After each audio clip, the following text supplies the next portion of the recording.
to 200 crore, it covers most of our procurement range and purchase orders values. So which again makes Indian industry getting a lot of inquiries and making the industry to look for an Indian alternative than going to a foreign OEM.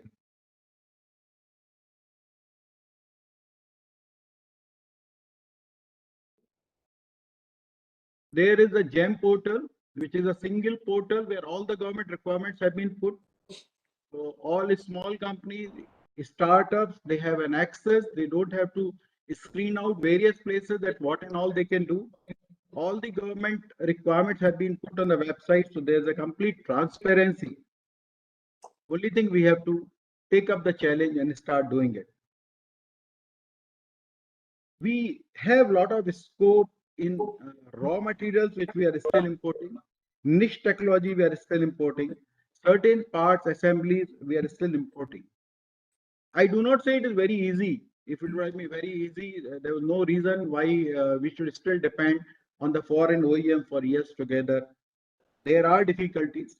So, but they are not the difficulties which cannot be overcome. Like few of the difficulties which our startups and the small industries are feeling. We are little late in entering this market, so the numbers are less, whereas the other developed countries have already captured the world market. When it comes to the world market, they produce in very huge numbers, whereas when we plan today, when our startup plan today, they plan for the Indian requirement. And it's a long way to go for international market. Another thing is since it is a defense requirement, the foreign OEMs are hesitant and their government rules does not generally permit to share much of the information on these niche technologies and on these type of parts which are imported. Of course, in the defense sector, there are very complex testing procedures required. Numbers are less, and generally the startup takes about 5 years or 4 years to really become profitable. So the sustenance is required. There are a lot of government regulations which have to go through in the case of defense. But slowly with this Atmanirbhar Bharat, companies are coming forward. We are relaxing a lot of regulations. We are helping the industries for developing the new products and entering the defense area.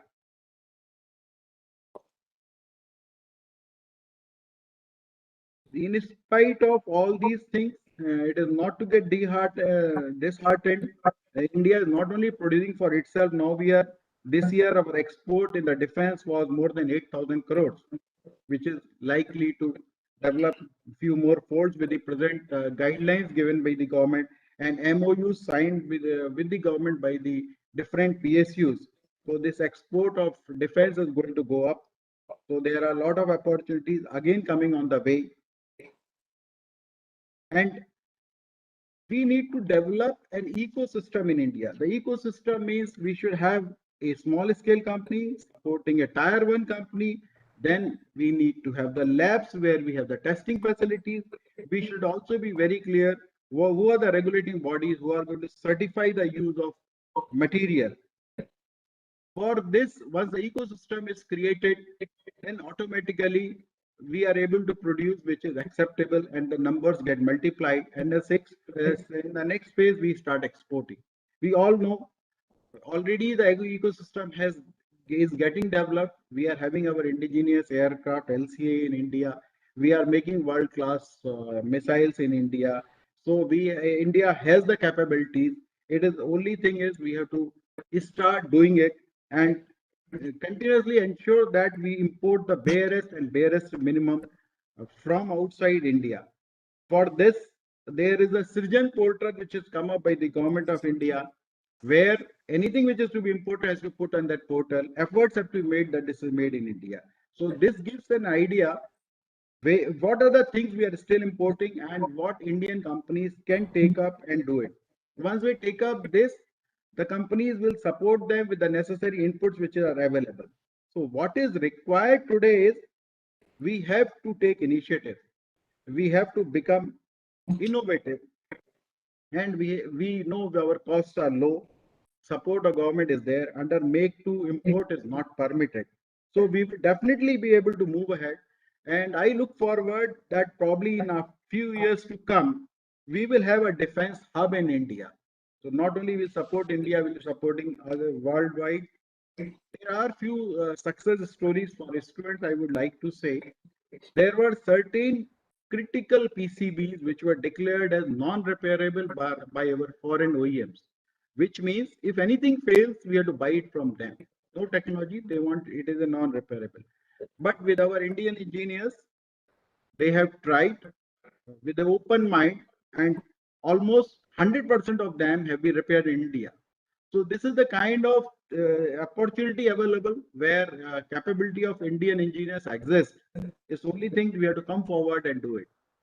Wish you all the best. I'm available here for whole of the webinar. If any question is there, I'll be pleased to reply for that.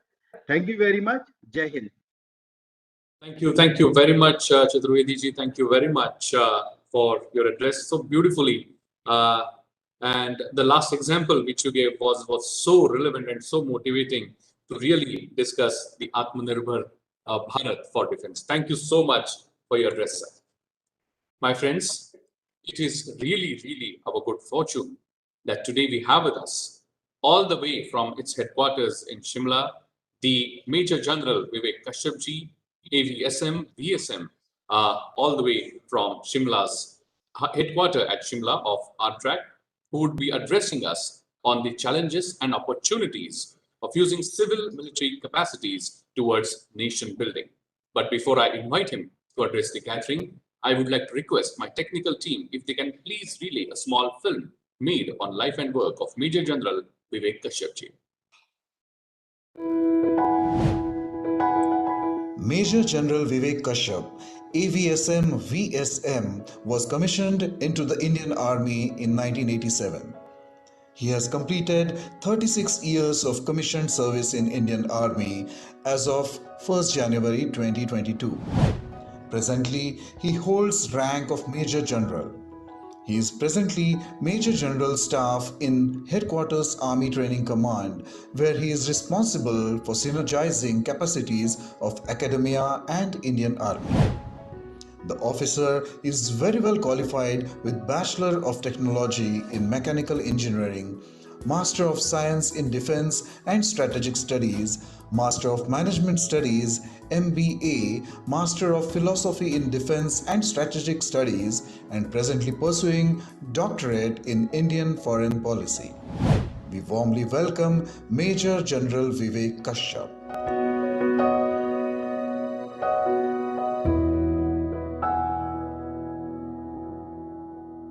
Thank you so much, sir, for being here to guide all of us. Over to you, sir. Firstly, thank you very much for such a lovely introduction. Good morning to you all. I thank MITWPU for inviting me today to highlight challenges and opportunities towards synergizing capacities of military, industry, and academia towards our national growth.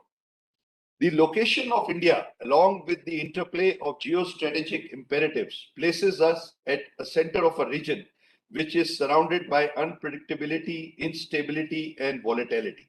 India's military strategy and security policies aim at providing a stable national and regional environment as it moves ahead to realize its aspiration as the largest democracy in the world.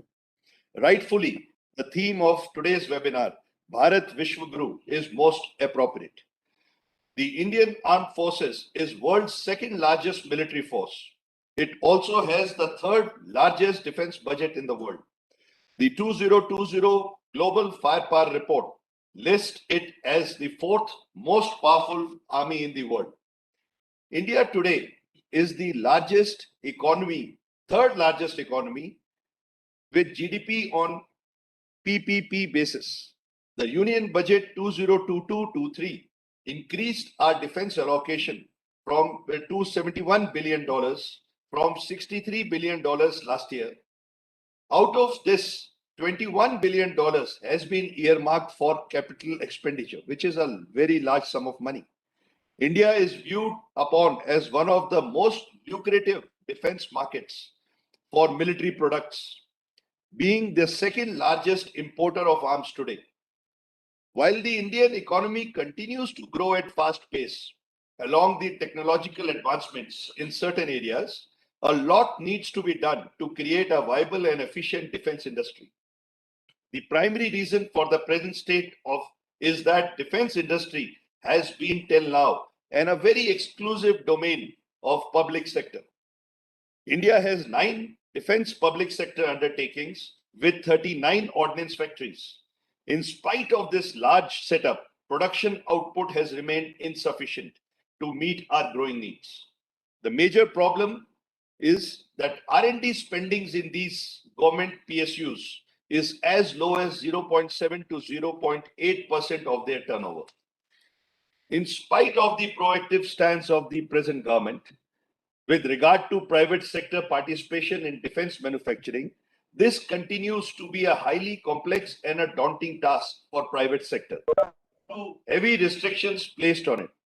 Indian private players contribute just 10 to 15% of total turnover in defense, and that too mainly as Tier 2 and Tier 3 suppliers. Historically, it has been seen that rapid advances in technology are driven by need to have supremacy in conflicts and wars. This is true even today. Strategic competition amongst the powerful nations today is clearly driven by technology. The Prime Minister, Mr. Narendra Modi's flagship scheme, Make in India, has already resulted in substantial growth in our defense exports. These increased by 700% in just 2 years, from $213 million in 2016-17 to $1.5 billion in 2018-19. Now the government has set up a very ambitious target of 35,000 crores, that is $4.87 billion in next 4 years. A significant step in setting up the 2 defense industrial corridors in Tamil Nadu and Uttar Pradesh are the steps in this direction. Let us see a few success stories in civil-military fusion around the globe. China. Military-civil fusion is a national strategy of China today to develop their defense forces into the world-class military by 2049. A key part of this strategy is elimination of barriers between China's civilian research and commercial sectors, its military and its defense industrial sectors. China is implementing this strategy not just through its own research and developmental efforts, but also by acquiring and diverting the world's cutting-edge technologies, including through theft, in order to achieve military dominance. A case in point is a method of acquisition of their first aircraft carrier, which I'd like to bring to your notice. It is an interesting case study in itself. This was an out-of-service aircraft carrier called Varyag. It was purchased as a casino resort by Hong Kong firm. It was towed all the way from Ukraine and it landed in private shipyard in China. Rest is history. China converted it as a first working aircraft carrier and as a design model for its subsequent carriers. A clear case where government, private industry, private firms, including casinos, came together, a whole of nation approach to create a technology. Take the case of Israel. Its defense industrialization is ranked highest in the developing countries. It is a major investor in defense-related R&D with almost 10% of its revenue reinvested into research. It is interesting to study the national focus in Israel on innovation. The most unique case of this is an organization called as Telpiot. This recruits the best young Israelis across the country, straight from schools, and combines their military service with an education in science and engineering from leading global institutions. These innovators then are used to drive research both in military and civilian sectors. Israeli Prime Minister Mr. Netanyahu stated in an interview that applying military technology to the civilian sector has become Israel's greatest source of wealth. This is civil defense cooperation at its best. In United States, we have DARPA, which we all are aware of, and federally funded research and development centers called FFRDC. These organizations play a vital role in creating soft innovation capabilities in United States.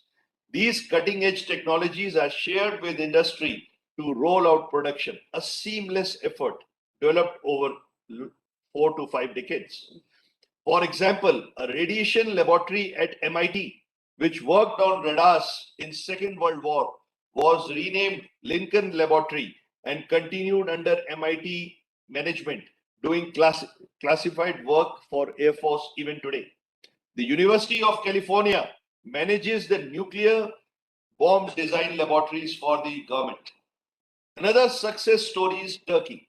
Prior to 1990, Turkey's defense procurement model was based mainly on direct foreign procurement. This underwent a significant change in last 2 decades to local production and system integration. Over the last decade or so, defense exports in Turkey have increased by almost 10 times, from a sum of $100 million to almost $1 billion by recent estimates. So what are the challenges to our vision towards integrated civil-military fusion? Defense procurement procedures in India are cumbersome and have a long processing period. These have generally been and traditionally been driven by public sector companies. Our country lacks critical technologies, which in past we were very comfortable to import rather than develop. A case in point is the semiconductor industry. The relationship of R&D establishment with production agencies and end users is a very, very weak link. The creation of manufacturing base is capital and technology intensive project and have very long gestation period. And finally, the uncertainty of induction of defense equipment due to technological advancements, thereby limited assurance of orders to private players, is a major hurdle for private players to invest. So what opportunities exist in present scenario due to the initiatives taken by the government? Now we have the opportunities to proactively give a thrust to Atmanirbharta through a positive indigenization method. 2022 budget, 68% of defense capital procurement budget this year has been earmarked for domestic industry. Very big step by the government. An import embargo on 108 defense items has been announced that range from platforms to weapon systems to sensor. This will boost indigenous development and production. Next comes the recent Defense Production and Export Promotion Policy 2020. The Ministry of Defense Research and Development Organizations, DRDO, and Defense Headquarters are now under this policy facilitators for Indian defense manufacture to create world-class infrastructure for defense requirement as well, and to achieve the export target of 35,000 crores by 2025. The cumbersome defense procurement procedures are now replaced by Defense Acquisition Procedures, DAP 2021. 5 categories of procurement have been created with maximum impetus on a very interesting category, Indian IDDM, that is indigenously designed, developed and manufactured product. Any Indian company opting for IDDM is now assured preference over all other categories. The government has increased the FDI limit in defense industry to 74% for getting technology in specialized area as the strategic partnership projects. There have been a positive impetus to encourage young innovators through startups. Necessary support is essential by the government, including funding of failures to enable them to crack niche technologies. Another positive step is initiation of green channel clearances to reputed T1 private players, say like Larsen Dubro, which have been a partner to the development of defense infrastructure since last 4 to 5 decades. We already have a very successful existing model of collaboration between government bodies and private sectors in aerospace and atomic energy sectors. From the very beginning, Department of Atomic Energy and Department of Space focused on developing core know-how and basic technologies. The industry took these concepts forward and brought design, engineering, production of equipment and systems into a functional mix. Our private entrepreneurs have been involved in defense production pre-independence also. We have Shri Chaturwedi with us. So I will quote an example of HAL. HAL was a private company owned by Mr. Hirachand Walchand Doshi. The Britishers nationalized it. We followed it into nationalization and we removed the private part from it. The government, now it is with the new impetus given by the government, there is no dearth of talent and entrepreneurship in our nation. Only we have to tap the existing opportunity. The present government's political resolve to boost indigenization is quite evident. There is still a lot of work to do. There needs to be a paradigm shift in our mindsets. We cannot be thinking in an industrial age mode in current digital age. Digital age requires focused harnessing of national talent, be it military, industry, or academia, to break the existing silos and work together. The government needs to facilitate private industry and academia to enable them to synergize with defense needs of the nation.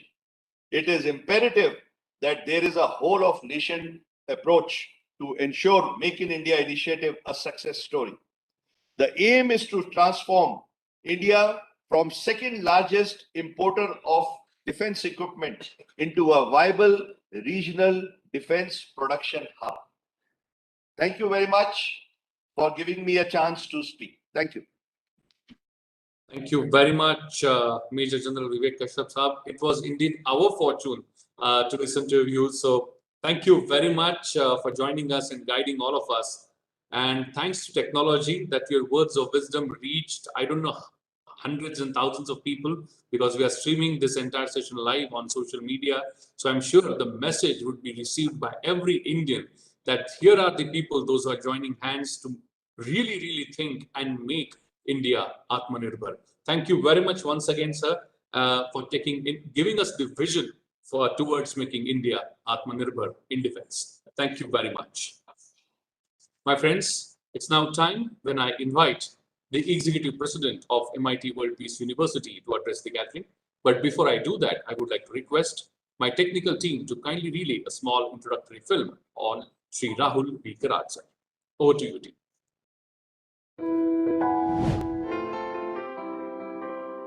A good idea is 10% inspiration and 90% implementation. A reflection of this is the multifaceted Managing Trustee and Executive President, MIT World Peace University, Rahul Karad. Rahul Karad, a motivation for the youth, a perspective for the commoners, a guide for the dreamers.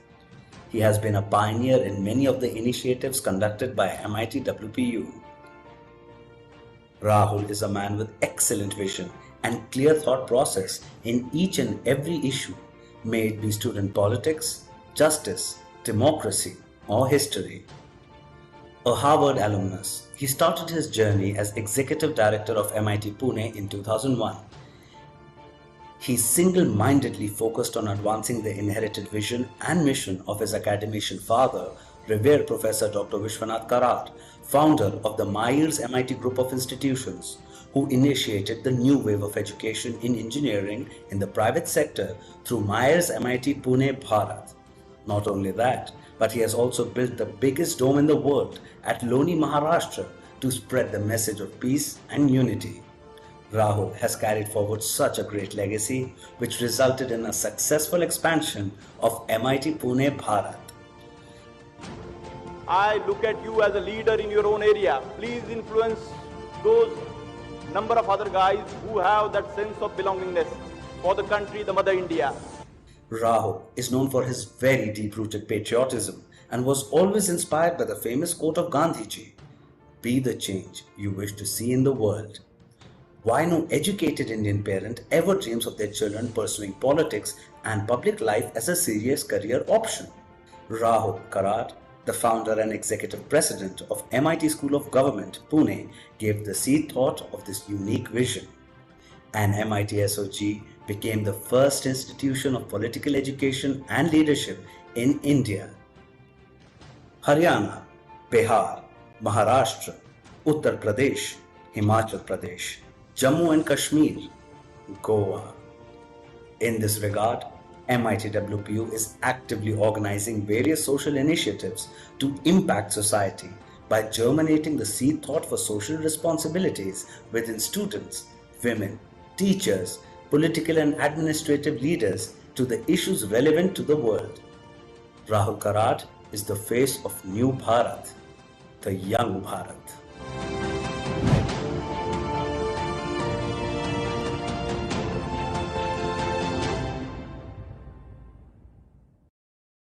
Thank you very much for that film.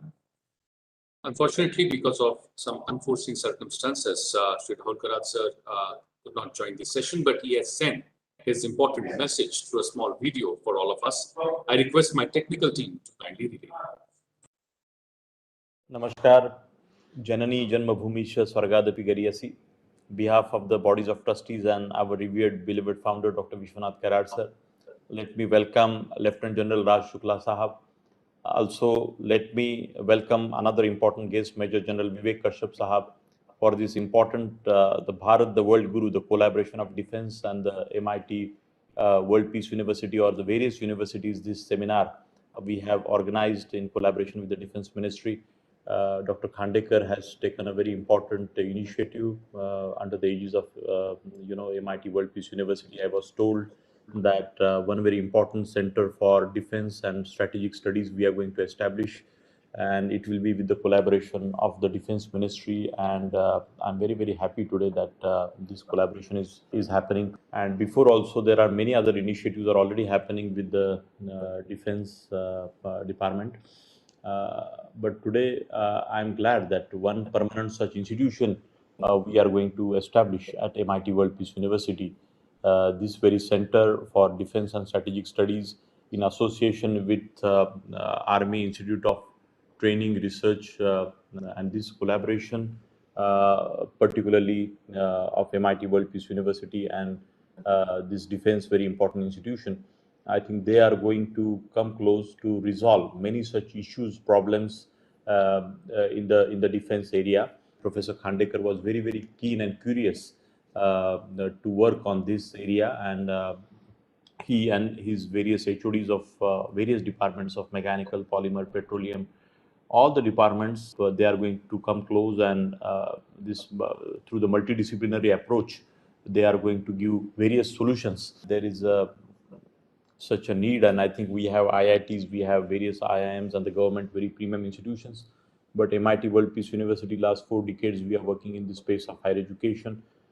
We have over 1 lakh alumni, my dear friends, all over the country and the world. And we are one such important institution in the vastness of the country who is relentlessly working on this very area of research and development through the help of our faculty and the students. So I'm very hopeful and confident that Professor Khandekar and his team really shaped this Center for Defense and Strategic Studies under the MIT World Peace University, which will create soon very huge impact and create a value for the Defense Ministry. And that is my great hope. Lieutenant General Raj Shukla ji, I'm very glad that your keenness in this, particularly for this initiative, support from the Government of India and the Defense Ministry is something very, very important for us. But there are various collaborations that are needed in the private sector as well as private sector institutions, the universities, colleges, and the Defense Ministry. That's what I feel. I'm just taking this opportunity today to speak my mind on these lines also, that NCC, we have to make it compulsory. I've spoken to the Defense Minister also before my mind and various such other political leaders and the government officials that we have to make the NCC compulsory, at least some module, some trailer for each and every boy and a girl in the country, so that they really become more aware about our country, the sensitivity for the overall, their belongingness for the nation and the belongingness for your motherland. So all these issues are very, very important as a part of holistic education. That's what I feel. And once again, I compliment all your defense officials, Lieutenant General Shukla Sahab and Major General Vivek Kashyap ji. I can just assure you that Dr. Khandekar and all his team and various, he has some 400 such professors are working under the faculty of engineering. I'm sure that there are many such, the talented such researchers he will involve in this very mission to transform this Center for Defense and Strategic Study, one of the excellent centers in the country. We all the time we talk about IITs, but private institutions like us, we have done quite a contribution in the country's development. That's what we feel, and I'm very, very confident that this center will make a impact at the national level. Thank you so much. Jai Hind, Jai Bharat. I'm sorry. Lastly, I want to say that I was supposed to be there online personally, but there is some overlap of meeting. So once again, behalf of our founder and all the respected, my teachers, staff, students, everybody, I compliment Lieutenant General Raj Shukla Sahab and Major General Vivek Kashyap ji for supporting this very idea of establishment of this center at MIT World Peace University. Thank you so much. Thank you so much, sir, for your address and for your message. Now we have with us a third-year student of Computer Engineering and Technology, Alan Bess, who's a member of a group who has started working on the anti-drone system project, who's very excited because of this collaboration and this initiative, and he would like to share his mind on this important platform today. Over to you, Alan. Thank you, Dr. Bapat, sir. Respected members of the audience, it is an absolute honor to be a part of a very accomplished group of individuals seated in this room today for this very insightful discussion, which prides in putting India on the bleeding edge of science, innovation, and technology, whilst maintaining the highest standards of ethical principles. My name is Alan Pius, a student representative from the MIT World Peace University, Pune, and I would like to extend and reflect the enthusiasm of the previous speakers who have spoken on the general theme of making Mother India an Bharat The Worldguru, and give it a new light in the form of a noble project that our group, namely the Drone Hunters, have undertaken in order to bolster the national security of the nation. We at Drone Hunters aim to achieve an ambitious goal of completely protecting our country, India, from drone attacks in the future. Incidents as fresh as the Jammu and Kashmir drone attack that took place exactly 230 days ago on the morning of the 27th of June 2021 has left deep scars, not only in the form of serious injuries to the soldiers who so bravely put their lives on the line for the protection of our motherland, but also in the form of pain, which deeply resides in every Indian citizen's heart. We at Drone Hunters took this as a wake-up call and felt a strong urge to put our expertise and knowledge in the field of computer science in order to solve a problem that is the need of the hour and set an example and inspire others to do the same.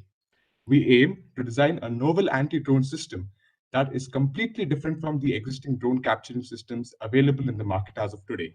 In our approach, we aim to track a drone, intercept it, and establish full control over it by de-authenticating the enemy controller of the drone. We use a new paradigm of intercept and control rather than intercept and destroy. The biggest benefit of this approach being the full guarantee of the safety of the citizens of India during the entire interception process. This approach not only aims to fully control a drone, but also aims to preserve the drone as it could be used as one of our own. The deeper principles of peace and non-violence, which have been very rightly taught to us by our beloved university, have been the foundational principles of the thought process behind this novel design. A grant of a generous funding from our university for this ambitious project and our sparkling accolades of being proclaimed as winners of the MIT Ideathon amongst 60 odd teams who initially participated have been a validation for the magnitude and direction of our efforts. We hope that we could play a small role in the noble cause of guaranteeing safety of our beloved motherland and help the soldiers who so valiantly guard our nation through their selfless efforts in achieving the same. Thank you and Jai Hind. Thank you very much, Alan, and I'm sure I wish all the success to your project. And I'm sure this collaboration would also help you in the long run and motivate many such more students the way you have got motivated. All the best to you, Alan. My friends, it is really our good fortune that we have with us now the GOC-in-Chief of ARTRAC Headquarters, Shimla, Lieutenant General Raj Shukla ji, PVSM, YSM, SM, and ADC. It is really our good fortune, sir. Thank you very much for joining the session on behalf of everyone in the organizing team and audience. I would like to request my technical team if they can please relay a small film made on life and work of our keynote speaker of the day, Lieutenant General Raj Shukla ji.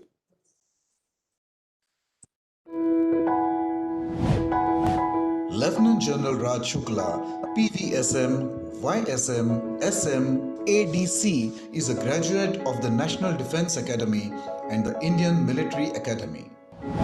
Lieutenant General Raj Shukla was commissioned into the Regiment of Artillery in December 1982. In a career spanning 4 decades, he commanded a medium regiment in the Eastern Desert Theatres, an infantry brigade in counter-insurgency operations, an infantry division along the line of control in the valley, and a pivot corps along the western borders.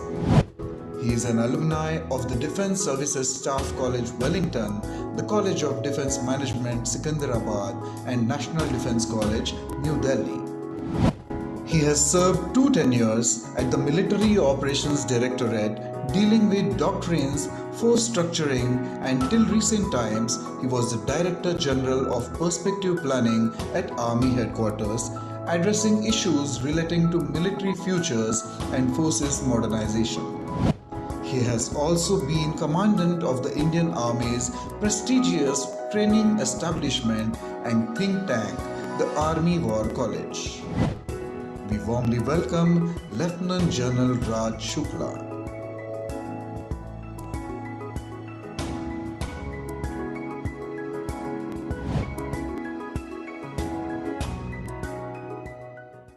Thank you very much for that film. And indeed, sir, yes, it is our honor and privilege to have you here today, sir. Thank you very much for joining the session. And we all are now keen to listen to your views on the topic civil-military fusion, the way forward. Over to you, sir. Dr. Vishwanath Karad, founder, president of the MITWPU, the Maharashtra Institute of Technology, World Peace University. Shri Rahul Karad, executive president. Dr. R.M. Chitnis, vice chancellor of the MITWPU. Shri Saket Chaturwedi, general manager of HAL and Director-IRAL, the Indo-Russian Aeronautics Limited. My valued colleague at the Army Training Command, General Vivek Kashyap, Dr. Prasad Khandekar, Dean, Faculty of Engineering and Technology at the MIT, panelists, members of the faculty, dear students. I'm told many of you are plugged across 30 campuses of the 4 universities of the MIT, ladies and gentlemen. A very good morning, and I'm absolutely privileged to be delivering the keynote this morning. Thank you, MIT, for the opportunity and the invite. In my allotted time of about 15 to 20 minutes, allow me to leave you with just a couple of thoughts for your very kind consideration, because much has already been said in the course of the panel discussion. Well, since the panel focused on how India could possibly become the Vishwaguru, or world leader that it was yet again, it may be worth reminding ourselves that from the year 1 to the year 1820 in history, India was indeed the world's leading economic power, China being the other, from the year 1 to the year 1820. So that seems to be the normal course of civilizational trajectories. The last 200 years are just an aberration. So India was thriving, it was prosperous, it was strong, it was a net exporter of knowledge and ideas. So in various ways, it was indeed a leader and teacher to the world. At the beginning of the British rule in India, historians tell us that the Indian share of the global economy was 23%. as large as all of Europe put together. It was indeed a high civilization, with nearly every kind of manufacture or product known to the civilized world, nearly every kind of creation of man's brain and hand existing anywhere and prized for its utility or its beauty was produced in India. Now, that is saying a lot. India was a far greater industrial and manufacturing nation than any in Europe or any other in Asia. India was the glittering jewel of the medieval world. Her textile goods, the fine products of her looms in cotton, wool, linen, and silk were famous all over the civilized world. Shashi Tharoor tells us how the handloom weavers of Bengal produced some of the world's most desirable fabrics, fine muslin light as woven air, and coveted by leading dressmakers in Europe. So were her exquisite jewelry and precious stones, her pottery, porcelains, and ceramics, her fine works in metal, iron, steel, silver, and gold. Her architecture was great, equal in beauty to any in the world. All attributes of this aspirational Vishwaguru that we once again wish to become. India was an engineering marvel. She had great merchants, great businessmen, great bankers, and great financiers.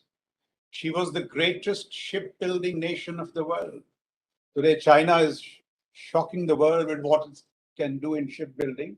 But India was once the most important shipbuilding nation in the world. In terms of commerce and trade, India's commerce and trade extended by land and sea to all known civilized countries. In the early 18th century, in textiles alone, India enjoyed 25% of the global trade. Indians also excelled at mathematics, physics, medicine, mining, metallurgy, and even rocketry. So India led in thought, in ideas, in philosophical constructs, and in execution. The economic zoom and remarkable commercial prosperity, which I have referred to notwithstanding, we allowed at a certain point in our history weaknesses to creep into our strategic ideation and outlook. We seem to forget the central wisdom of Kautilyan strategic thought. Acharya Chanakya, who had cautioned centuries ago when he said, Yadi Shastra ko bhuloge, your cultural texts, your civilizational strengths, your cultural wisdom, Yadi Shastra ko bhuloge, to Sanskriti kho doge. Or Yadi Shastra ka tyag karoge, the instrument of force, Yadi Shastra ka tyag karoge, to Rashtra hi kho doge.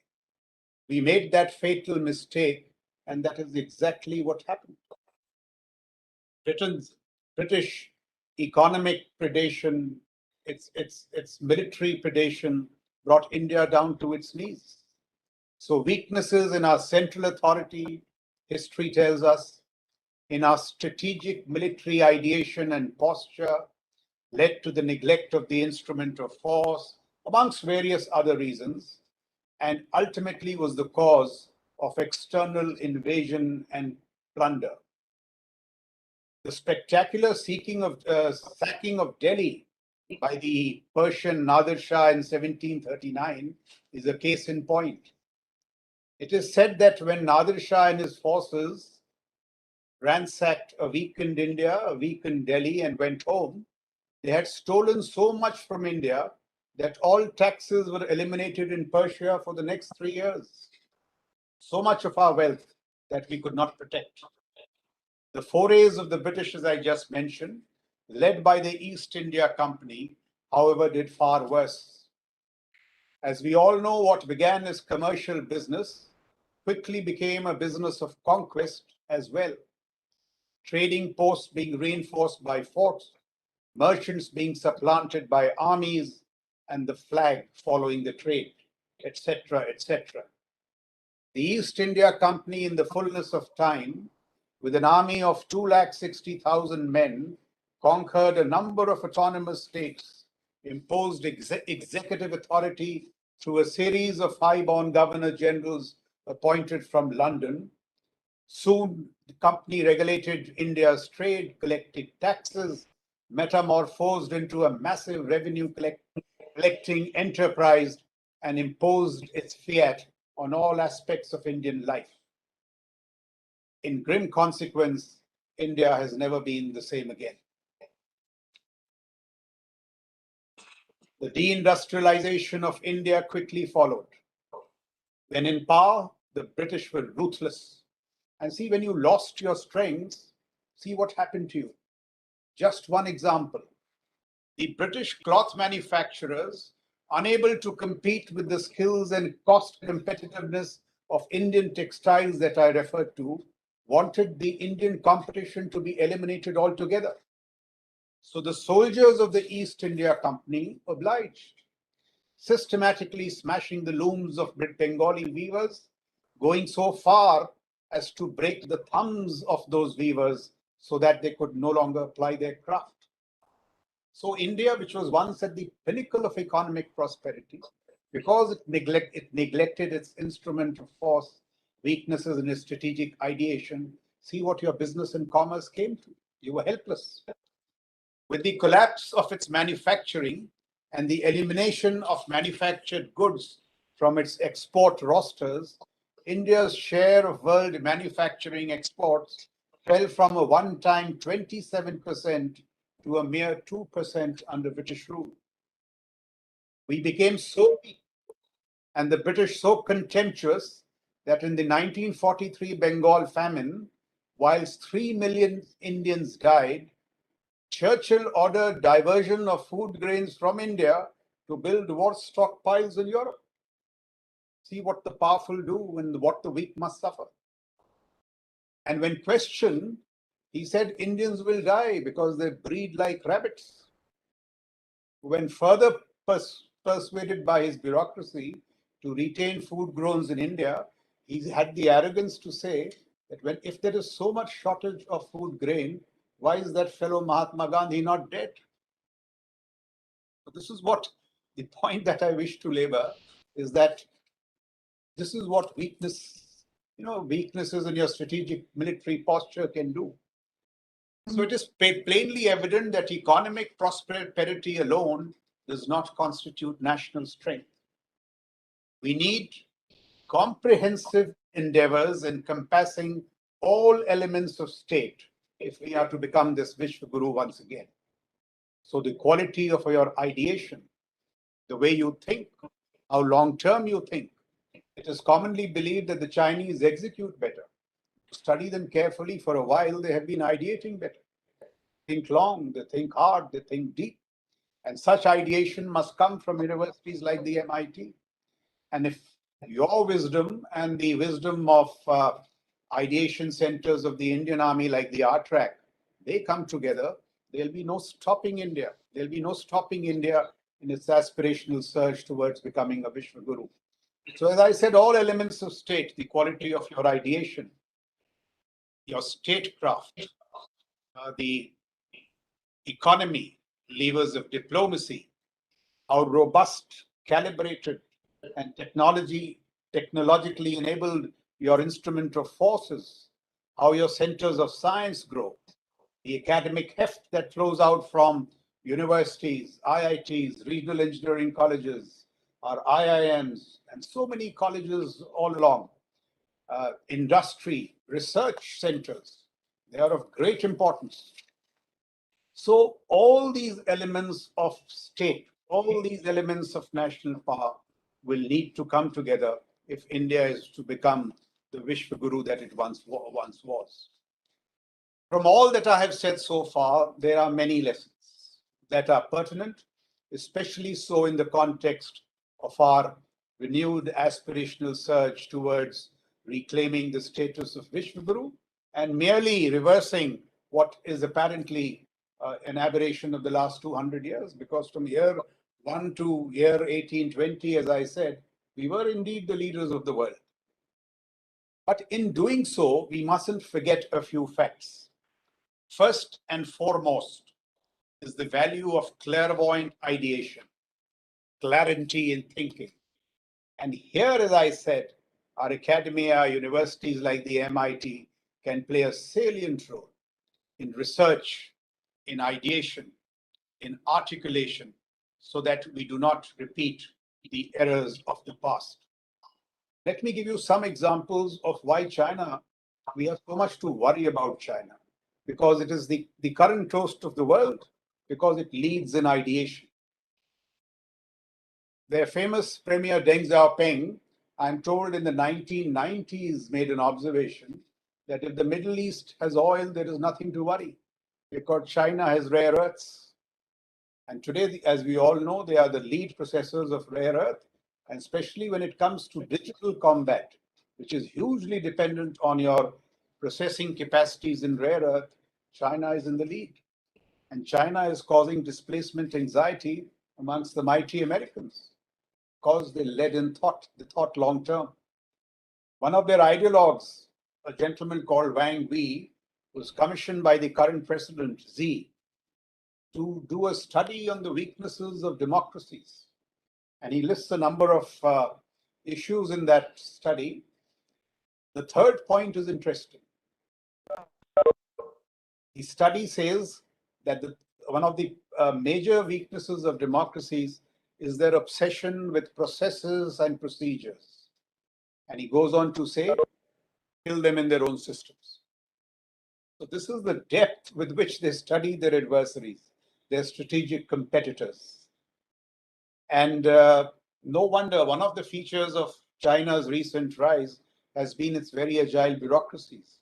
And one of our weaknesses, we must honestly acknowledge, is our less than agile bureaucracies. The point that I wish to make is that, we were just speaking of this anti-drone project. All this is very good. It's very material. We do need all these projects. But there is this larger ideation which we must do. This larger ideation in our strategic addressal of China. The way they do it, thinking long, thinking deep, their ideologues, their thinkers. See how they analyze weaknesses of democracies. We should similarly analyze their weaknesses and target them. Only then will we be able to combat them in this competition. Look at their BRI. I mean, it may have many problems. People say that, those who engage in the BRI, they have got caught up in all kinds of debt and so on and so forth. Well, that is only one part of the problem. They have made many corrections. The BRI is doing very well in many places in Europe, in Africa. So we must be honest and look at, once again, thinking big. The BRI has seen the coming together of all elements of state power to establish the basis of a futuristic Sino-centric global order. So they realized that they couldn't move east because the Americans were all over the Pacific. So the BRI, it was driven by a phrase which said westward ho in Chinese, move west. So they are looking at Europe, they're looking at CPEC, they're looking at Africa. Of course, they've used the BRI to export all their capacity, their excesses in terms of cement, industrial capacities. But as I said, it has a strategic rationale. And now in the BRI, while there are roads, there are railways, there are ports, there is digital infrastructure. And the digital infrastructure has a very strong security imprint.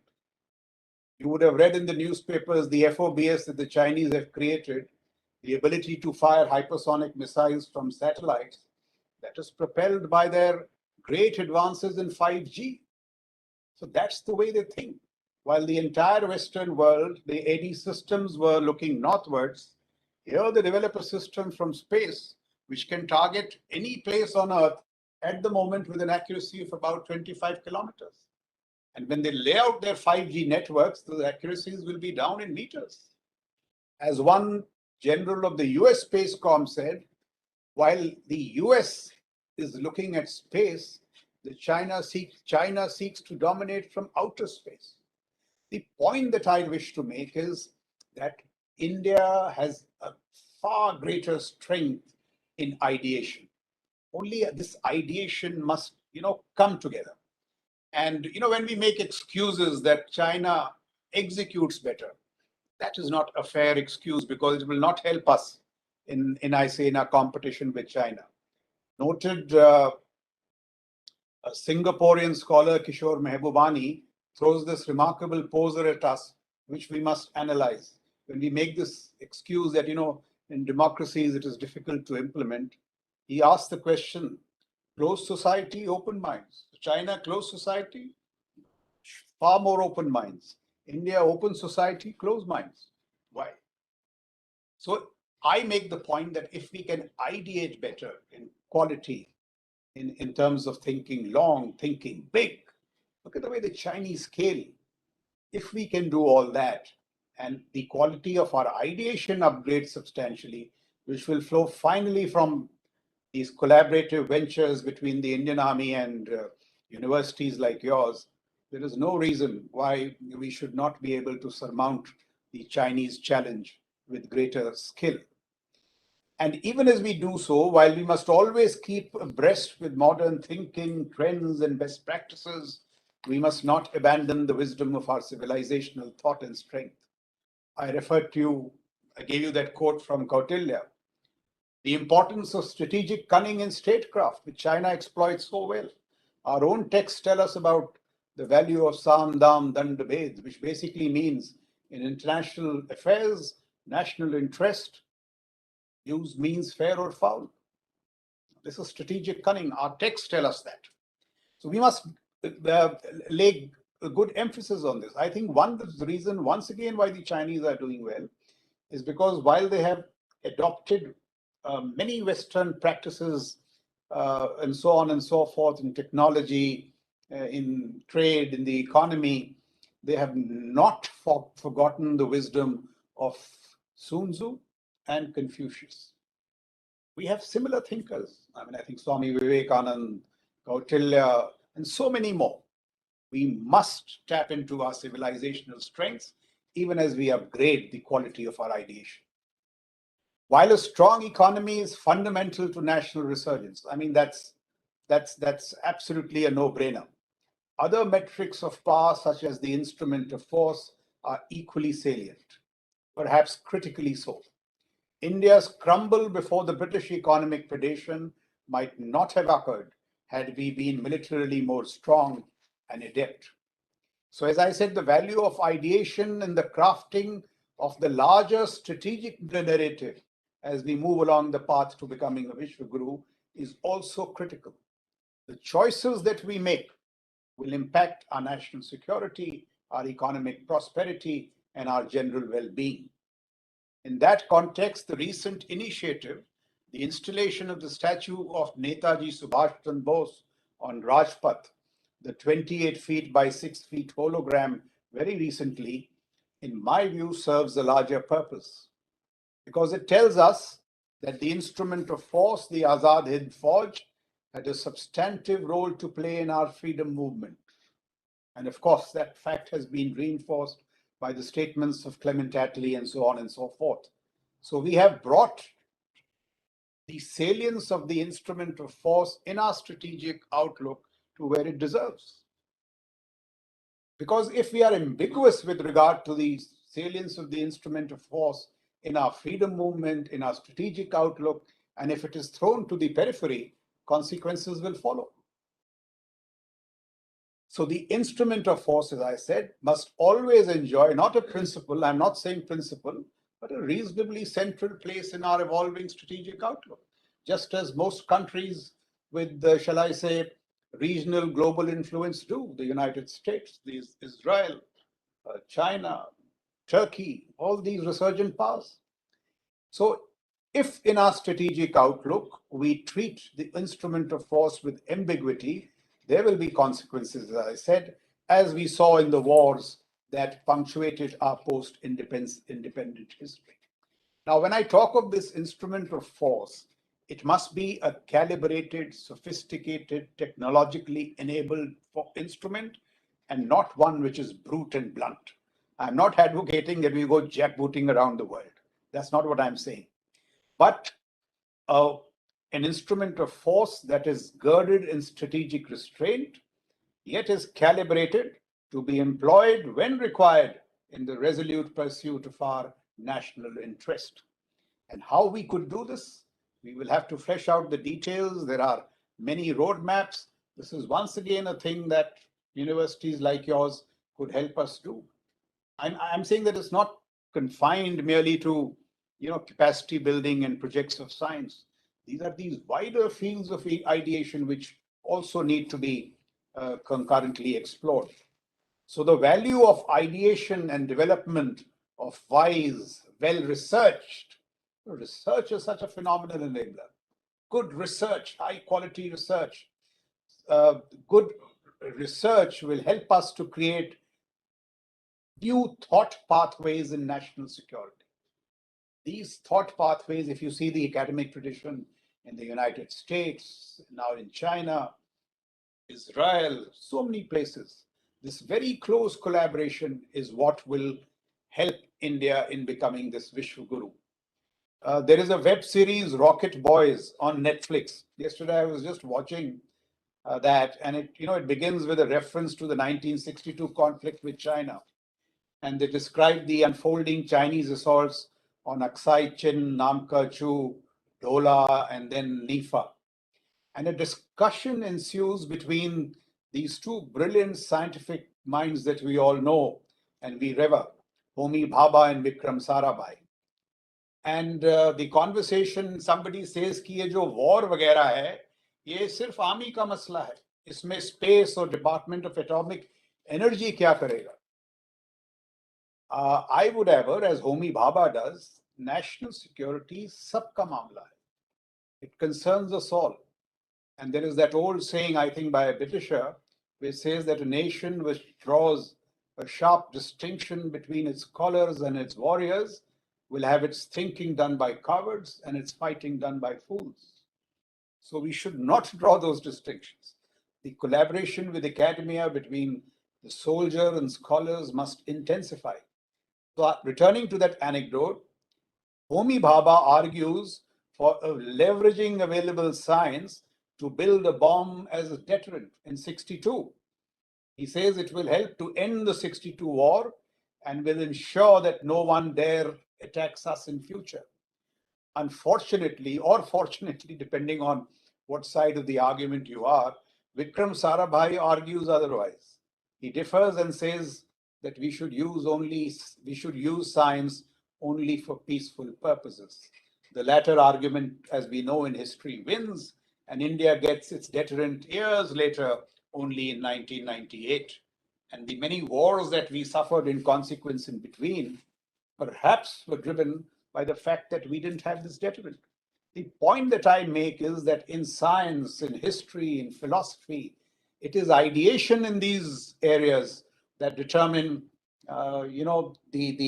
the trajectories that nations adopt. And I was quite, shall I say, it's pretty interesting to see that such a conversation also occurred between two of our best minds in atomic energy and science, and it determined the path that our deterrent took. So if we have all these conversations in all our universities and these many campuses in India, will not the end products, the quality of the pathways that we adopt in national security, will they not be, I would say, much richer, give us many more options? And that is what I would urge universities like yours to consider. So as I said, the trajectory of our ideation has consequences in national security and allied domains, space, nuclear deterrent, so on and so forth. It is some irony that as militaries all over the world were leveraging capacities in space to further their strategic military interests, as late as 2012 in the National Defense College, where I attended, the Indian stand seemed to be that we don't militarize space. Now that, by all accounts, is not a very wise position, because all military capacities today flow from space. It's like saying that if you deploy navies to the sea, you militarize them and you don't stabilize the oceans. I mean, in the real world, you need these tools. So even as we square up to our national security futures, particularly the China challenge and our desire to reclaim the global high ground of Vishwaguru, our centers of learning and ideation, MIT and ARTRAC, Saraswati as I would describe them, are centers of wealth creation, private sector, startups, entrepreneurs, public sector, the intrinsic strengths of organizations like the HAL. So these centers of wealth creation, Lakshmi, must come together to strengthen the sinews of national power, national defense, the instrument of force, Durga. So Durga needs Saraswati and Lakshmi in equal measure. And to that extent, we have taken a number of initiatives in the recent past. We are going beyond the brands of IT and IIMs, and we've had some very pleasant experiences. A recent hackathon that we conducted to spot talent in cyberspace and allied domains, most of the winners came from small towns. They didn't come from the IITs. Now, that's no reflection on the IITs. The IITs are doing well. But what pleases me is that there are talent pools beyond these IITs, and which we are identifying them with, and now we'll take it to the next level. These people will be given projects which concern us on a day-to-day operational basis. I'm forgetting the name, I'm so sorry. I think Alan spoke about this drone hunters. It's great. If you have a project ready, we'll send you next week to our borders. You drop drones, they're coming every day. But if you need more time, of course, we'll be very happy. But the point is that, you know, when academia and when these startups, they come to defense, while we are going all out, we are saying we'll fund failures. We've pumped in about 132 crores over the last year to give these startups and all a fillip. And a lot of good work is happening in AI, in quantum, in drones, in robotics, in exoskeletons, so on and so forth. Let not your enthusiasm wane, because unlike in the civil street, in defense, these ventures take longer. You will have failures, you will have losses, you will have great moments of disappointment. You will have to surmount them, because it is very easy to make a missile fly fast and at speed, but to make sure that it hits its target at 50 kilometers may take you decades. So the challenges in the defense domain are that much larger. We are alive to it, and we will support you in all these ventures. So the sum and substance of the central theme is that of my address is that if we are to square up to the national security challenges of tomorrow, we all must come together as part of a solemn, wise, resolute national security enterprise. This national security enterprise, today national security is so complex that I'll be the first to admit in all humility, no single institution can do it all by itself. Certainly not the armed forces. We need everybody. We need everybody. The younger minds, the older professors, the strengths of academia, R&D, centers of wealth creation, so on and so forth. So civil-military fusion has a couple of strands which I will quickly emphasize. Firstly, there will be cultural linkages, and we need to strengthen them. For example, the Indian Army is doing so much, but what could really value add to our endeavors is the rigor of academic research. Rigor of academic research, this outsider perspective, value of ideation. We are looking at civilian faculties in our military institutions. Then intense collaboration in thought, ideation, and research. Scientific projects, as I said, capacity building, and Vivek Kashyap will tell you that there are huge opportunities here. You can choose them and leverage your individual expertise. Thought pathways beyond science. So what should be our stance on geostrategic issues, geopolitical futures, economic statecraft, acquiring strategic ascendancy, prevailing in gray zone conflict? How do we win the AI battle in defense? How do we balance our continental concerns along the LAC with our maritime aspirations in the IOR? These are projects on which scholars, academics are working the world over. Why doesn't MIT do the same? And today, the military must acknowledge one more reality, at least the Americans seem to do so.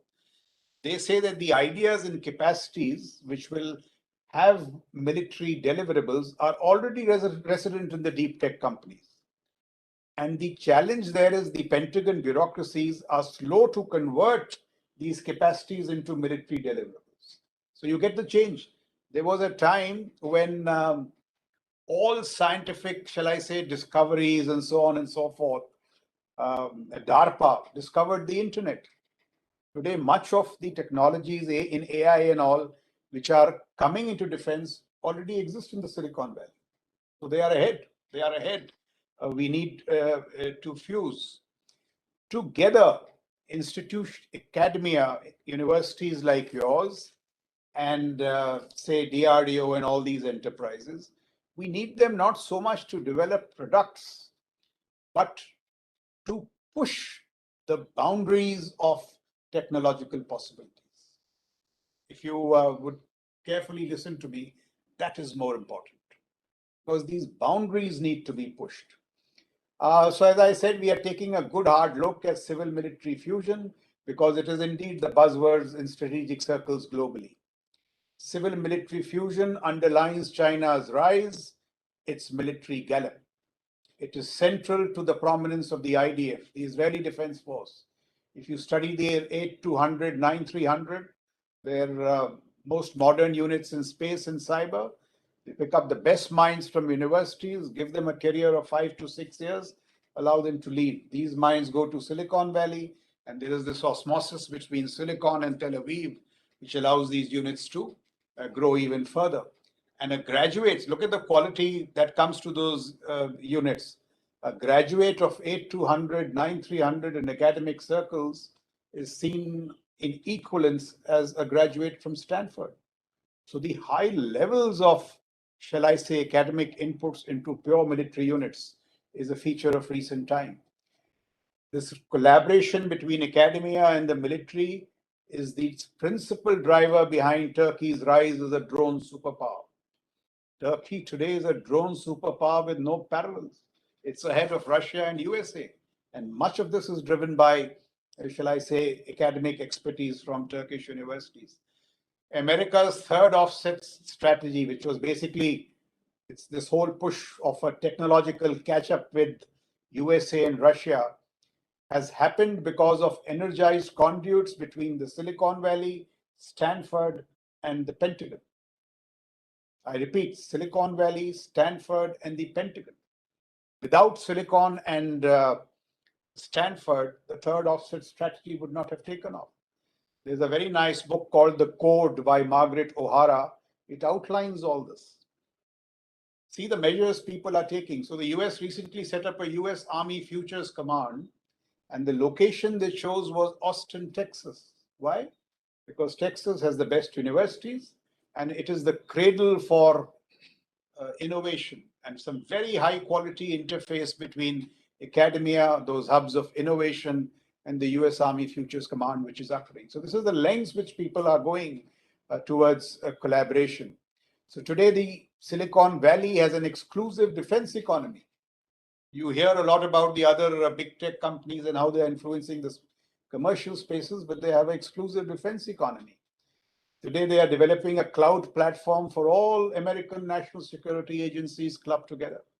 It's a huge challenge and a huge enterprise. You read a book called Freedom Forge, which will tell you that America would not have won World War II without the private sector coming together. And I think it was the CEO of Ford Motors, if I'm not mistaken, who got into this military enterprise on a specific call from President Roosevelt. In countering the China challenge, the private sector in India will need to do the needful. Churchill, after World War II, said that the valor and bravery of our soldiers would have been useless had it not been for the role of the American private sector in fighting the war. So this is, the degree of the many steps that people are taking towards collaboration. So do consider what I've had to say. Some of it will be food for thought. But as I said, in my view, both lessons from the past and pointers to the future clearly tell us that we simply have to get together. Academia, startups, entrepreneurs, the private sector, everybody. And we need to come together in ideation to devise precise pathways by way of capacity building.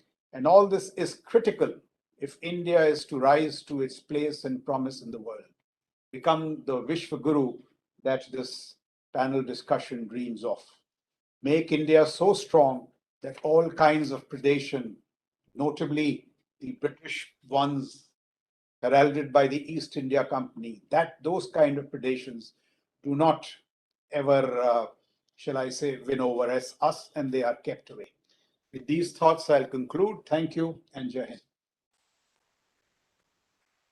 Thank you, sir. Thank you very much indeed. I would say an eye-opening remarks and the guidance that we have received from you, sir. I'm sure it will stand as a guiding light for all the students, even the professors and academia as a whole, that where exactly we should move, in which direction, and what are your targets. And with the description that you shared regarding Turkish universities and all, the challenges stuff. But thank you very much, sir. We have leaders like you who would guide us to embark upon this journey. And I'm sure with your guidance, we would be able to do that. Thank you, sir. Thank you so much. And at this occasion, I would like to request everyone in the panel, if they can please put on their camera so that we can capture a beautiful photograph as a memory of this session, a historic session, I would say. So I request everyone, those who are there in the panel, to please put on their cameras as we would be capturing the memorable photograph through a screenshot.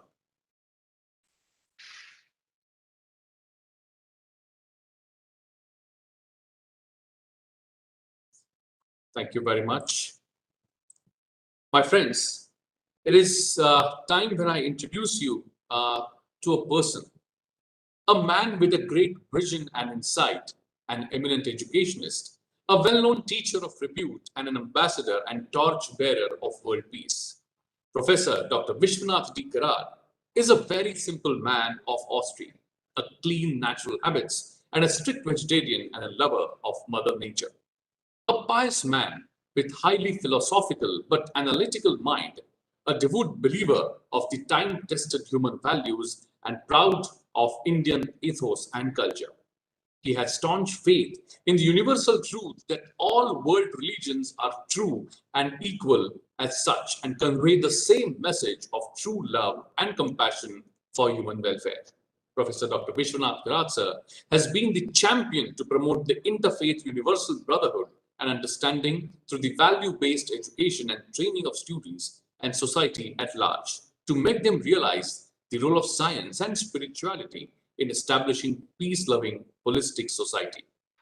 I would say Professor Dr. Vishwanath Karad, sir, is one of the finest examples of the true multidisciplinary personality engaged in various activities such as education, social, cultural activities for the well-being of entire mankind, environment improvement, pollution control, research and development, peace studies, promotion of human rights education, village development programs, mass education programs, healthcare programs, and many more. He's an eminent, accomplished engineer by qualification and noble educationist by profession, and not only a teacher of repute, but a highly skilled visionary architect, a great orator, and above all, a great humanitarian with burning passion for human welfare. We are truly honored by the presence of revered Professor Dr. Vishwanath Karad, sir, today. Thank you, sir. Thank you very much for joining us, for guiding all of us.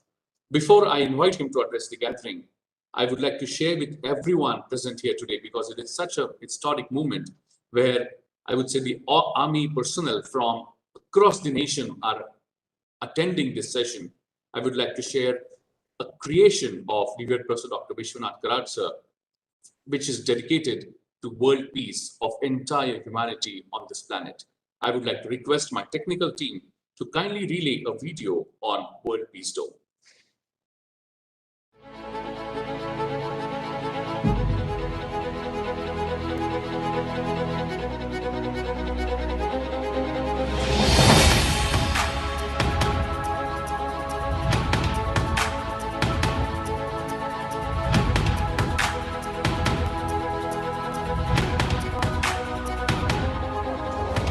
This country has always propagated one thought, Vasudhaiva Kutumbakam, my dear friends.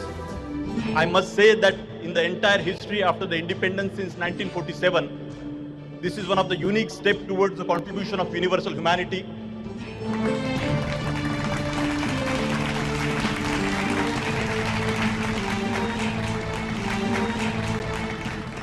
I appeal to the Vice President and Honorable Chief Minister to recognize this World Peace Dome as a structure of national and global importance and support to promote it in such a way that it evolves as one of the prominent tourism destinations of the world.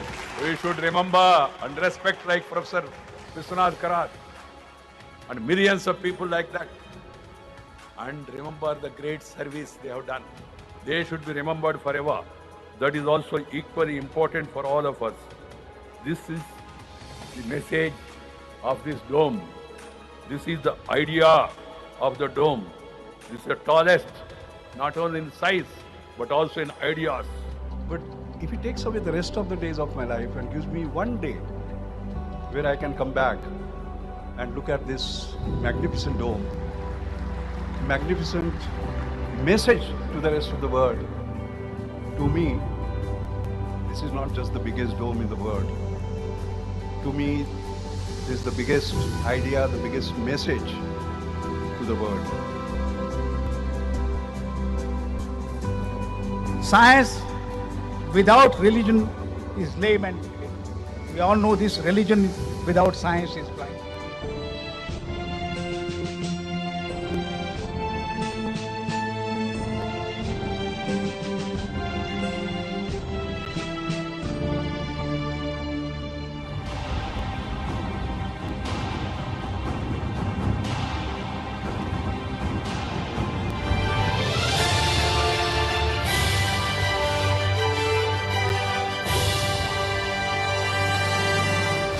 तक सीता का मान नहीं करोगे तब तक श्री राम का मान संपूर्ण नहीं होगा, आप याद रखिए। केवल जय श्री राम से बात नहीं बनेगी, जय सीताराम कहिए, कहना होगा। हमको लगता है कि आज गांधी जी हों चाहे जो कोई हो, सबका इशारा विश्व शांति का है।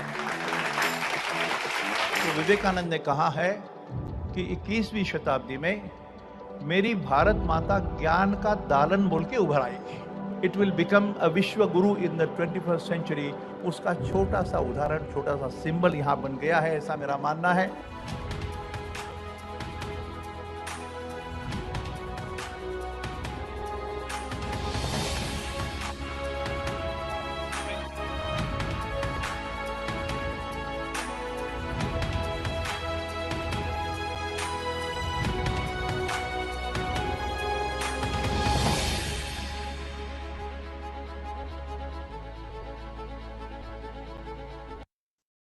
Thank you very much for that video. I'm sure this message of world peace would have reached every heart in the audience. Thank you very much. And it is my indeed honor and privilege now to request revered Professor Dr. Vishwanath Karat, sir, the founder president of MIT Group of Institutions, to kindly address the gathering. Over to you, sir. Thank you, Mr. Bapat,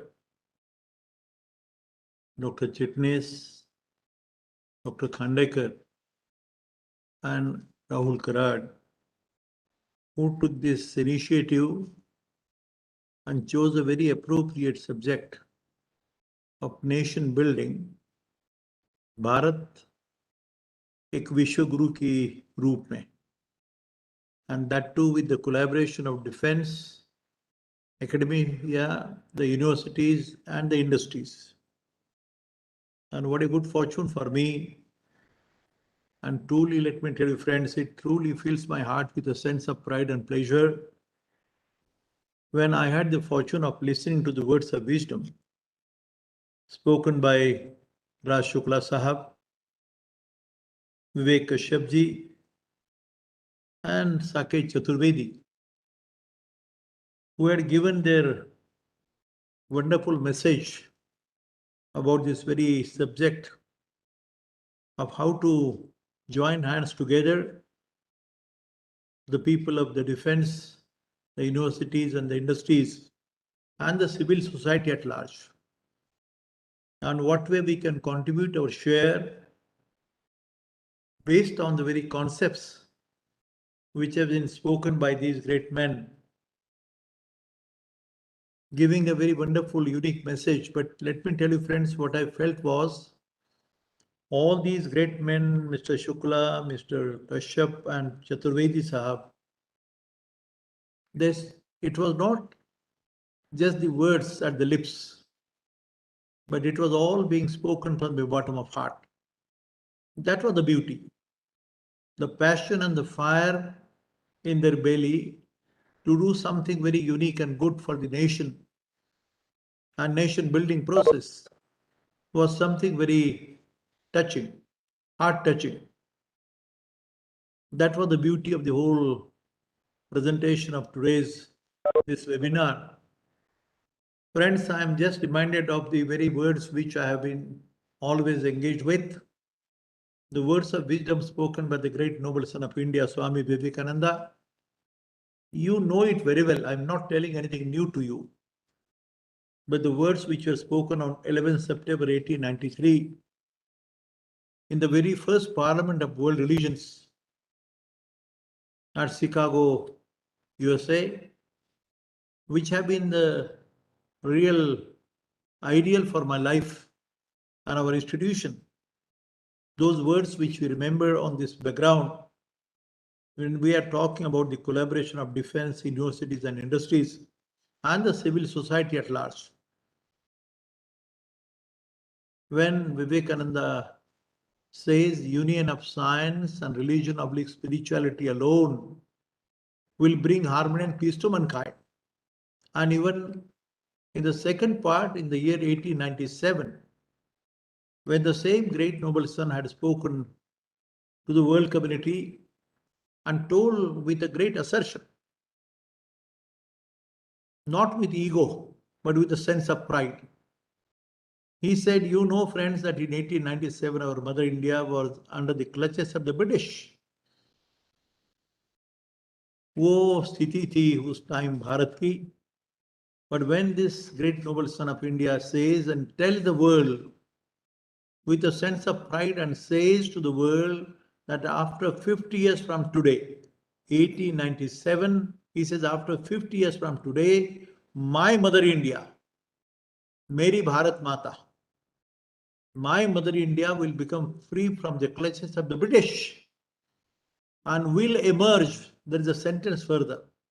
He says and tells them again that my mother India will emerge as a knowledge called of the whole world. ज्ञान का दालन बोल के मेरी भारत माता उभर आएगी. ये उनके उच्चारण भविष्यवाणी है. But there is one more sentence which has been added thereafter, and he says possibly the year 21, which we are passing through, he says to the world that my mother India will not only become the knowledge god of the whole world to show the pathway of harmony and peace to mankind, but will become a Vishwa Guru in the true sense of the word, like knowledge divine. And the entire universe is a manifestation of pure intelligence and consciousness, are some of the words which are quite now known, the modern science and the modern technology which we are passing through. This web technology ho, Google ho, artificial intelligence ho, whatever names you take. And this web technology, I don't know who is sitting where, but still there's a communication. This has been a very uniquely stated by even not San Jnaneshwara. He says when the entire world is a manifestation of pure intelligence and consciousness. And nowadays when the Einstein and thereafter the Schrödinger, Penrose, the great scientists of the whole world, they have been telling us today that for whatever mission you have, whatever promotion you would like to do of your nation or the society, remember, friends, that they say now the time has come to establish the schools of consciousness and reality. There are two words used. And what is that ultimate reality? What is spirituality? There has been a confusion, friends, to my mind, at least whatever little I understand. For almost 150 to 200 years, when we were under the clutches of the British, the people like Macaulay, speaking in 1869 to his own parliament, after he goes round India for almost 2.5 years, studying very deeply, very closely understanding the strengths and weaknesses of India, what India is, what the civilized society speaks about that time. And he tells the British Parliament, remember friends, if you want to rule and control India, you must make them forget their own culture, tradition and philosophy. The very scientific, logical, philosophical narrations and the Vedic wisdom which we possessed was considered to be religious, even though it speaks about the Ekam Sat Vipra Bahuda Vadanti. The truth is one and only one, which has been now realized because of all the science and technology people also. Friends, I do not feel like elaborating too much, but I sincerely feel that the audience and the people who have addressed this webinar, it speaks a lot. It speaks our mind and heart. हमारे मराठी में कहा जाता है ये हृदयचे ते हृदय घातले. Networking of the minds, universalization of mind are the various words. But friends, I would like to just say a few things about the background on which we are speaking about this nation building webinar and making India as a Vishwaguru, for which we need a sense of discipline and character first, and which is reflected in the defense group. The people, all the three heads, the three generals possibly, and the HAL general manager, they spoke the same words of wisdom. And they have given us and shown a pathway for us, friends, remember, and reminded us of the responsibility of academia. The men of science, men of religion, men of philosophy. This constitutes the philosophy of what academia stands for. All the sciences and all the other areas, they speak again, go to the same pathway. Friends, remember, on the background of this coronavirus, the COVID-19, I don't know, the discussion may go on about whether it is a natural one or a man-made one. This discussion will continue for so many years, to my mind. But remember, friends, this very event, the horrifying event, which has closed down the entire world, possibly now it is coming out, emerging a little bit better way. But remember, friends, all the Security Council members of the whole world, the United Nations, the nation like America, Russia, China, Britain, France, Italy, every nation, the most powerful and advanced nations of the world, they are hiding themselves behind the doors. What is the reason is also an issue. What is that reason why we are hiding ourselves? And possibly like a Hiroshima, Nagasaki bomb blast, hydrogen bomb that time. Remember, friends, now we are facing the developments which was stated by Mr. Shukla Sahab, possibly made a very unique comment that time. But friends, remember, this is also a clarion call to the whole of human race, and especially the academy and the people of the defense and the other Security Council members, that we have to think tens of times whether we are going on the right path, whether our education system especially, it is our responsibility, my responsibility. All the scholars, thinkers, philosophers, men of science, men of religion, men of philosophy, with all the logic and reasoning, scientific or otherwise, we will have to think tens of times, remember friends, that is my personal feeling. A personal feeling because I have been always having a tremendous faith and confidence to talk in the range of, in the line of the philosophers of Jnaneshwara to Albert Einstein. And when I uttered the words of Schrödinger and Penrose, along with Einstein, let me tell you, friends, that it has been very unique sentence which was uttered. I think Vijay Bhatkar spoke just now on the introduction of the dome. But remember, friends, when I say Sant Jnaneshwara, when I said that philosopher Sant Jnaneshwara, at the age of 16, I have a small booklet in my hands, friends. This is for the the 9 universal secrets or the principles of human life enunciated and narrated by the philosopher Sri Dhaneshwara 730 years back. At the age of 16, but friends, remember, unfortunately, we the Indians, we had always been taken to a range of something like it's a blind faith. Adhyatma yani andhashraddha. Spirituality itself is a blind faith. Let me honestly tell you, friends, I don't have that mechanism now to show it to you. But the body and the brain and the soul and the mind, these are the 4 centers. This is a mechanism of a living being. Living being of the smallest of the small, like an amoeba or a single cell, living cell, and the human being like you and me or any other animals. The mechanism is exactly the same is the revelation. And in this, our education system, I think Mr. Bapat might have mentioned about this, that certainly the mechanism today of the education, what we are doing, I'm responsible, I'm also from that category. All the great scientists, we have been concentrating more on the aspect of the body and the brain aspect, which we can think of. But we do not understand what is the chemistry of mind. What is the chemistry of mind? What is exactly the formula of mind? And therein, remember, it is the soul and the mind which plays a greater role. And possibly spiritual comfort of life speaks about the soul and the mind aspect. And controlling revelation of what this stands for, जीवन पद्धति है भाई, तुम हो मैं हो जो भी है, इसके सुख समाधान शांति के लिए, to develop a holistic peace loving society, to develop a very good peace loving human being, and the holistic peace loving society, if it is a mission, remember we have to understand this mechanism too. And the way in which I think, especially I'm again and again saying that I have been very happy that if we the people, learned people like from the defense or the universities or the colleges and from the entire civil society. Remember, friend, this is a clarion call to all of us.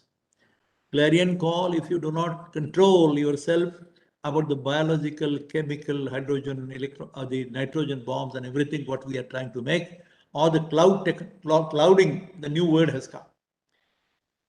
Making a click can destroy this entire earth within a fraction of a second.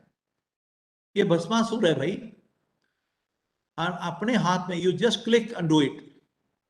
I don't know, sometime if some such foolishness happens in some country or the other, in a right or wrong way, I don't want to comment about it.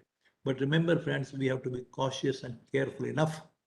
And hence, I have been telling that to promote the culture of peace through value-based universal education system. Somebody will say, क्या बात करते हो sir? Value-based ठीक है, universal कैसे होता है? I know, friend, that every nation has its own geography, own history, own culture, own tradition, own philosophy. But the time-tested values are common. Natural laws are common. The moment you lose the connection with the nature, विश्वात्मक ईश्वर की कल्पना है. संत ज्ञानेश्वर ने कहा है 730 साल के पहले. ये कोई धार्मिक नहीं भाई, ये भजन नहीं है. भजन किस बात का है? चिंतन है. ये showing the pathway for the well-being of the mankind. मानव कल्याण की बात है, विश्व कल्याण की बात है. भारत माता का दायित्व है ये. India has a role to play and it has to show the pathway of harmony and peace to mankind. ये भारत का विश्व गुरु के नाते कुछ contribution हो सकता है, and the world is all waiting for us. Remember, today, particularly on the background of this coronavirus, you know how many deaths have taken place in America, in Britain, in Italy, in Rome, even in China, which may not be exactly known to us. But remember, friend, this has been a very horrifying game which has been promoted, and possibly we are responsible through education system, through research, innovation, whatever you talk about. But इस पे थोड़ा ध्यान देने की जरूरत है भी, ऐसे मुझे लगता है. इस पर we have to take a decision ourselves, and we, the educational class and the defense, which has the sense of discipline and character, मेरा एक दोस्त था, मैं अभी मुझे याद आया, he said the rule of law of any nation must run close to the rule of life of the people. And the rule of the life of the people which we are, who make that law by themselves, must run close to the rule of nature, Mother Nature. विश्वात्मक कल्पना है, universal law है, universal mechanism है, universal operation है, and it has certain ways of functioning which we need to understand. And friends, remember, all these aspects may possibly show us the little bit pathway. And India, I'm telling you again, the whole world today, in the Americans or the British, they had the hugging and making sick hands, embracing each other, but now they have started doing like this. I don't know, namaste bolo, या pranam bolo, या झुक के करो ना करो. लेकिन even the very small techniques which are used in the civil society by people are going to change. They will have to change, because these greatest Security Council members, when they're hiding themselves behind the doors, all the churches, the temples, the mosques, everything is closed under the sky. This situation has been a horrifying situation which we have experienced. And on this background, we are talking about the civil society and everything, and the role of universities and the defense, which has a tremendous sense of discipline and character building. बड़ी लंबी कहानी है भाई, defence का role क्या है, कैसा है. मुझे हमेशा ऐसे लगता है कि we need to come closer, and possibly maybe we may show, because it is a joint responsibility and a duty. Friends, not to preach or teach anyone, but to learn myself and to yourself. This was in the year 1998, when I had the fortune of having the first World Philosophers Meet, the first Parliament of Science, Religion and Philosophy, held in the year 1996 on the occasion of the 700th anniversary of Sanjeevan Samadhi event of Naneshwara. And thereafter in 1998, I had the fortune of having the same conference, the second Parliament. And the Parliament was again science, religion and philosophy. I still remember there had been a final quotation which was called as a fellowship, which was read in Geneva, Switzerland. I read it to you, friends. Friends, we are the birds of the same nest. We may wear different skins. We may speak different tongues. We may believe in different religions. We may belong to different cultures. Yet, we share the same home, the Mother Earth. Friends, born on the same planet, covered by the same skies, gazing at the same stars, breathing the same air, we must learn to progress together or miserably perish together. For a person can live individually, but can only survive collectively, like the way in which you have chosen the theme. I'm grateful to all of you, friends, and especially to the speakers who have given us a new vision and possibly a new insight when we join hands together. Thank you so much, friends. Pranam. Namaste. Thank you so much, sir, for your words of wisdom. And when we are discussing the topic of Bharat एक विश्व गुरु, रक्षा विश्वविद्यालयों और उद्योगों के सहयोग द्वारा taking up the mission of Rashtra Nirman, your views are really going to be the guiding light for all of us. Thank you, sir. Thank you very much on behalf of everyone in this audience. There are almost 304 people on this online platform and many hundreds of more on the social platforms. Thank you so much, sir. With this, we are coming towards the end of this webinar, and before we conclude, I would like to request the Dean of Faculty of Engineering and Technology at MITWPU University, Dr. Prasad Khandekar, sir, to kindly propose vote of thanks. Over to you, sir. Thank you, Professor Bapat. Indeed, it was an enlightening session for all of us here. I would like to thank and express my gratitude on behalf of Dr. Vishwanath Karad, MIT Worldguru University, and my fellow colleagues here, to Lieutenant General Raj Shukla, sir. In spite of his very busy schedule, he actually spoke for half an hour, more than half an hour, and gave us the direction. Thank you so much, sir. I would also like to put on record and express my gratitude toward Major General Vivek Kashyap, sir.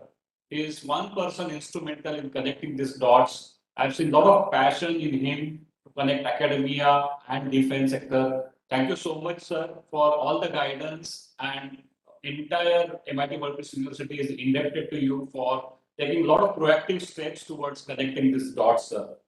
I would also like to thank Shri Chaturwedi, sir, for his time and guidance.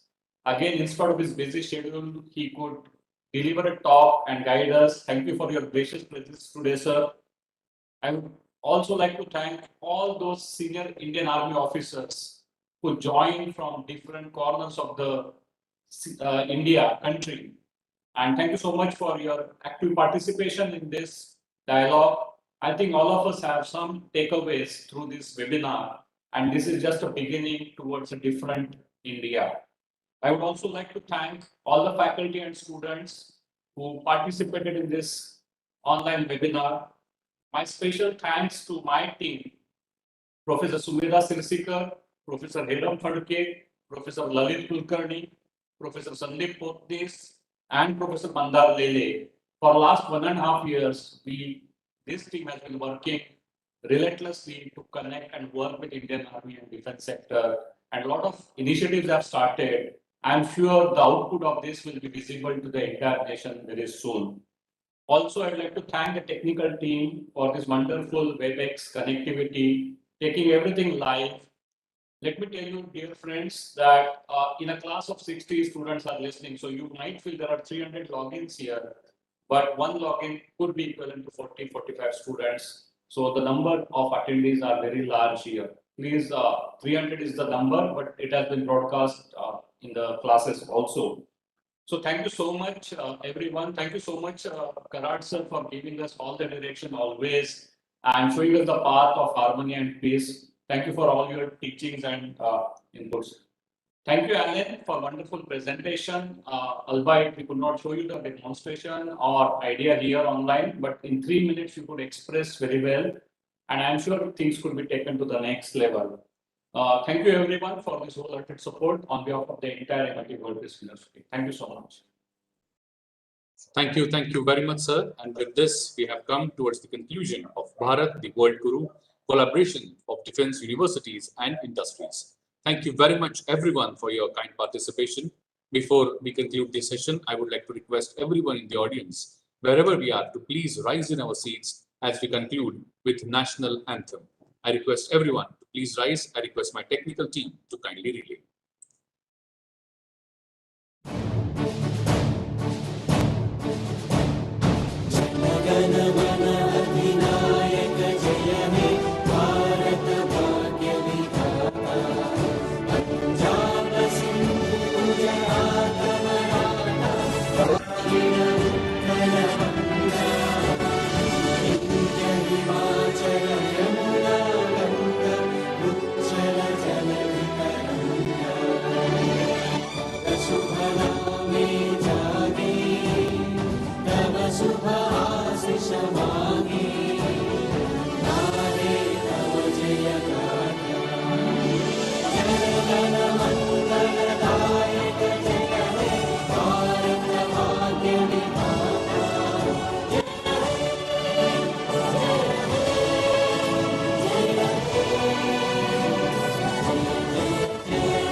Thank you very much. And now, with the permission of Chair, I would like to request if I may conclude the session. Yes, please. Thank you very much. I request my technical team to kindly conclude. Thank you.